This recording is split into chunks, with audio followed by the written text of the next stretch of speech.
இஸ்ரவேலின் ராஜாவாகிய கர்த்தர் நடுவில் இருக்கிறார். இனி தீங்கை காணாதிருப்பார். சொல்லுங்க, ஆண்டவர் உங்க நடுவில் இருக்கிறாரு. அவர் கொஞ்சம் கேப் இடம் உங்க உட்காருது. ஆண்டவர் உங்க நடுவில் இருக்கிறாரு. இனி தீங்கு நீங்க காண மாட்டீங்க. இனி தீங்கு நீங்க காணவே மாட்டீங்க. வாக்கினைகளை கர்த்தர் அகற்றினார். நீ பாவம் செய்தாலும் பாவத்தை மன்னிக்கிற தெய்வம் இயேசு கிறிஸ்து.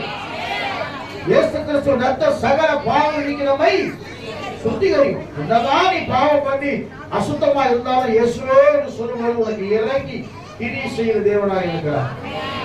அதான் 103 சங்கீதத்துல இருந்து உன் அக்கிரமங்களை எல்லாம் மன்னித்து உன் நோய்களெல்லாம் குணமாக்கி உன் பிராணனை அழிவுக்கு விலக்கி மீட்டு உன்னை நன்மையினாலும் கிருபையினாலும் இரக்கத்தினாலும் முடிசூட்டி கழுவுக்கு சமானமாய் உன் வயது திரும்ப வாழ போகிறது. ஒழுக்கம்